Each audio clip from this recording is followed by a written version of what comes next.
Pemilihan umum mulai dari pemilihan legislatif, pemilihan presiden, dan pemilihan kepala daerah akan berlangsung 2024 mendatang.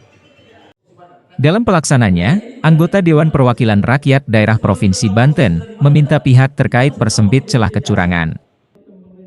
Ketua Komisi 1 DPRD Provinsi Banten, Bapak Ajazuli Abdillah mengatakan, semua pihak terkait harus hadir melaksanakan, memantau, dan mengawasi bahkan mensukseskan pelaksanaan pemilu 2024, baik Pileg, Pilpres dan Pilkada yang juga akan berlangsung di tahun yang sama, yang dikonfirmasi pada Jumat 13 Oktober 2023. Terutama yang harus dilakukan untuk menjaga pemilu 2024 yang berkualitas menurut Jazuli adalah menekan kemungkinan terjadinya politik uang dan potensi konflik di antara indikator pemilu 2024 yang berkualitas.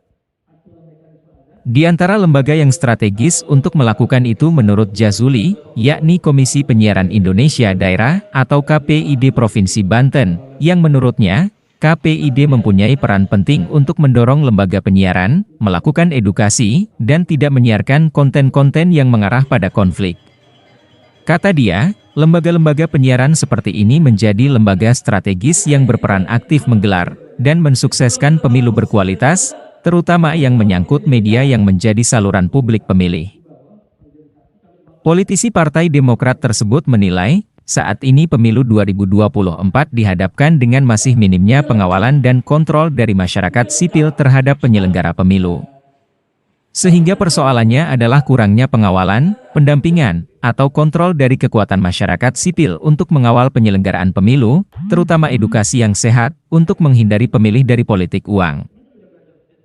Padahal menurutnya, politik uang merupakan cara politik yang paling jahat. Dengan demikian, peran serta lembaga-lembaga seperti KPID Provinsi Banten, menurutnya penting untuk melakukan pencegahan kecurangan politik, seperti politik uang dengan cara mendorong lembaga penyiaran memperbanyak edukasi pemilu 2024 berkualitas.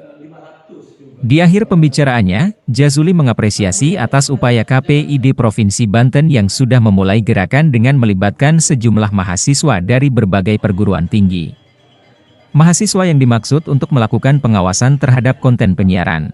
Adik-adik ini juga nanti di mana posisi sebenarnya? Menyambut baik, ini kan inovasi, kreasi berdasarkan kebutuhan realitas yang ada, yang dijaga oleh KPID Provinsi Banten yang dipimpin Mas Aris nih.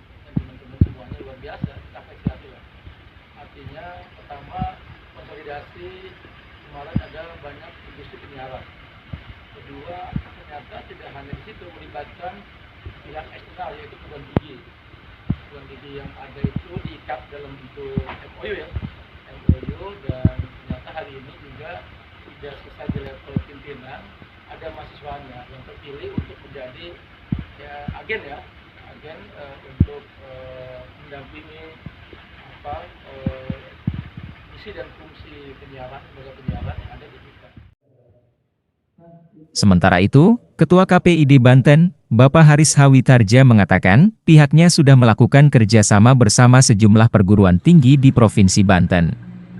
Dalam kerjasama itu, sejumlah mahasiswa dilibatkan untuk melakukan pengawasan terhadap konten penyiaran, sehingga menurutnya, pihaknya butuh memperbesar kekuatan, kolaborasi semua pihak dalam memperkuat peran KPID dalam menjalankan, termasuk mengajak para mahasiswanya. Bahkan dalam prakteknya, KPID Provinsi Banten sudah memberikan pelatihan kepada perwakilan mahasiswa yang melakukan kerjasama.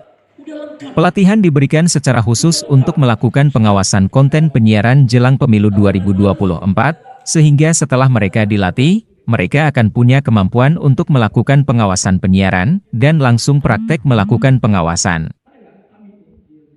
Itu kan kelompok strategis. Tapi ini butuh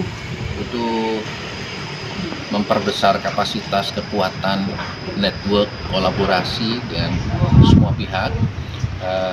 Sebenarnya sudah banyak institusi juga yang kita gandeng dalam melaksanakan, dalam memperkuat KPID dalam konteks menjalankan tugas dan fungsi, dan ini kampus kita ajak juga mahasiswanya, kan ini implementasi dari MOU dengan 5 kampus. Kali ini program dengan mahasiswa, nanti ada program dengan dosen, penelitian, kemudian riset, kemudian nanti membina kampung literasi digital itu dengan dengan kalangan dosen. Dari Kota Serang, jurnalis kabar Banten, Irfan Muntaha mengabarkan. Di mana posisi sebenarnya? Jadi sebelum kita tahu posisi kita di mana, kita masih tahu mengidentifikasi